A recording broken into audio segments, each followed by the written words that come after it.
Bonjour à tous, je m'appelle Alexandre Calvez et aujourd'hui c'est une vidéo hors série puisque je vais essayer la recette d'une autre youtubeuse, Roxane. Je pense que vous la connaissez, sa chaîne c'est l'atelier de Roxane. Elle a sorti un livre l'année dernière, elle me l'a gentiment envoyé. Et à l'intérieur, il y a des recettes, ma foi, fort formidables. Du coup, je vous ai demandé sur Instagram si ça vous intéresserait que j'en teste une.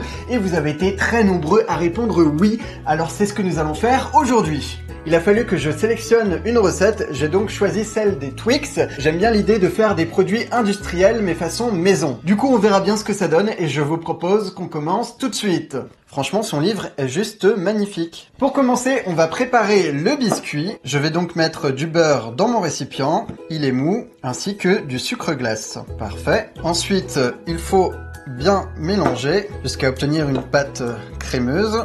Alors je tiens à préciser que je teste ça en tant qu'amateur, je ne suis absolument pas professionnel, je n'ai pas la moitié de son talent de pâtissier. Je commence déjà à avoir mal au bras, tout va bien, mais on a une texture qui commence à être vraiment satisfaisante. Regardez-moi ça, n'est-ce pas magnifique? Bon, je pense que là c'est bon, hein, ça a l'air bien crémeux. À présent, on peut rajouter la farine. Oh! Ok, ça commence bien. Vous a-t-on déjà appris à travailler proprement? Moi non. Bon là, ça me paraît pas mal. On a une sorte de pâte assez sableuse. À présent, je vais mettre ça de côté. Je vais prendre une plaque, un rouleau. Je vais chemiser avec un peu de farine pour éviter que ça ne colle trop. Et on va venir étaler la pâte. Donc si j'ai bien compris, elle doit faire à peu près 1 cm d'épaisseur. Donc c'est parti. Je sais pas si c'est une bonne idée de le faire sur une plaque parce que du coup ça va glisser. Oh là là, je pense que j'ai fait une bêtise encore. Ah non mais ça colle en fait. Oh, ok. Non mais là, pour le coup, c'est n'importe quoi. Oh là là là là là là là là là là. En fait je voulais le faire sur une plaque pour pas salir tout, mais c'est peut-être pas la meilleure idée du siècle. Ah non mais clairement pas en fait. Bon, écoutez, on va le faire sur la table, hein, tant pis. En espérant que ça marche. Je ne fais pas honneur à son travail, j'en suis vraiment désolé. Non mais regardez-moi ça, ça va pas du tout là. Qu'est-ce que c'est que ce bordel? Ça commence très très mal. Ah c'est bon, ça marche, enfin. Ok, donc on a dit 1 cm. Bah écoutez, là ça me paraît plutôt pas mal. Maintenant il faut prendre un moule carré. Moi par chance j'ai le fond qui s'enlève. Et je vais couper tout autour. Donc si je rate ma recette, au pire, j'aurai du rab. Et donc là, il faut que je pose ça par-dessus, sans déformer la pâte, tant qu'à faire. Ok. Bon, c'est pas parfait, mais je pense que ça fera l'affaire. Du coup, il ne reste plus qu'à mettre ça au four pendant 23 minutes à 180 degrés.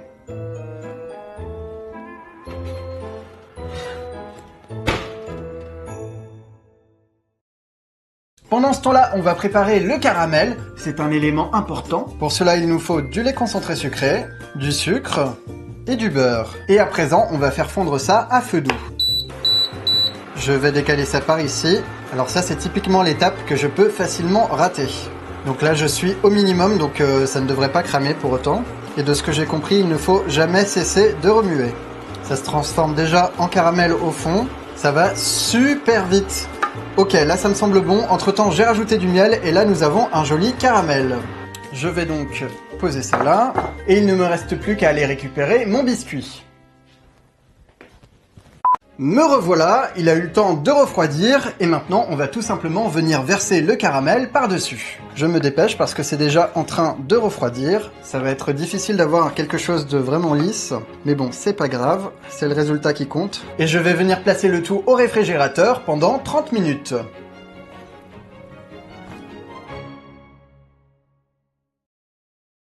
A priori c'est bon, le caramel a eu le temps de se figer. Maintenant on va pouvoir découper nos biscuits. Donc je vais sortir ça comme ça. Ouh, j'aime prendre des risques. Écoutez, ça a l'air vraiment pas mal pour le coup. Je suis assez satisfait. Donc ça sent bien le caramel en tout cas. On va diviser ça en deux.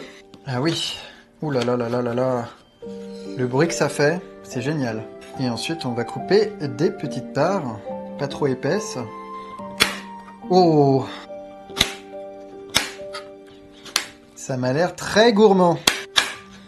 Bon, je vais déjà travailler avec ça, ce sera un début. Et je vais m'occuper du nappage avec du chocolat au lait que j'ai fait fondre préalablement. En tout cas, je vous le dis, ça sent vraiment super bon. Alors, apparemment, il faut faire ça avec une fourchette. Ok, on retourne. Ah oui, effectivement, ça va être généreux tout ça. On pose ça sur le papier et on enchaîne. Par contre, là, je mets vraiment la dose de chocolat, il faut vraiment que je me calme. Et sinon, c'est pas mal, hein. Il suffit de prendre le coup de main. Et ça a l'air d'aller beaucoup mieux. Parfait! En vrai, sans vous mentir, je trouve que je m'en sors plutôt bien. Ça pourrait être carrément pire.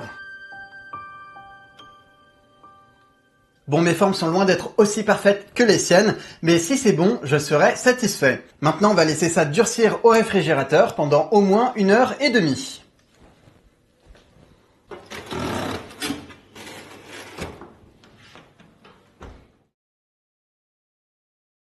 Je suis de retour avec les Twix maison. Honnêtement, il y en a qui sont vraiment pas mal.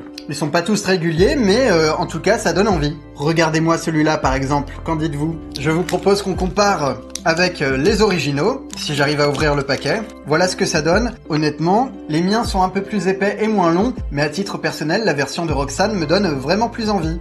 Du coup, c'est très simple, je vais goûter. On va commencer par l'original pour bien avoir en tête la saveur. C'est quand même vachement bon. Et maintenant, un original. 3, 2, 1. C'est vraiment une tuerie. Genre, c'est aussi bon que les originaux. Y a pas à dire. Mon caramel n'est pas aussi liquide, mais franchement, c'est top. C'est trop bon. J'ai galéré à certains moments, mais le résultat est là, donc c'est le plus important. C'est une recette plus que validée. Bravo et merci Roxane. C'est maintenant terminé, j'espère que ça vous a plu. Si c'est le cas, je compte sur vous pour laisser un énorme pouce en l'air. Vous pouvez également acheter le livre de Roxane, son travail le mérite, ou aller vous abonner à ma page Facebook, j'y publie une nouvelle vidéo tous les mercredis. Et quant à moi, je vous dis à très bientôt pour de nouvelles aventures. Au revoir.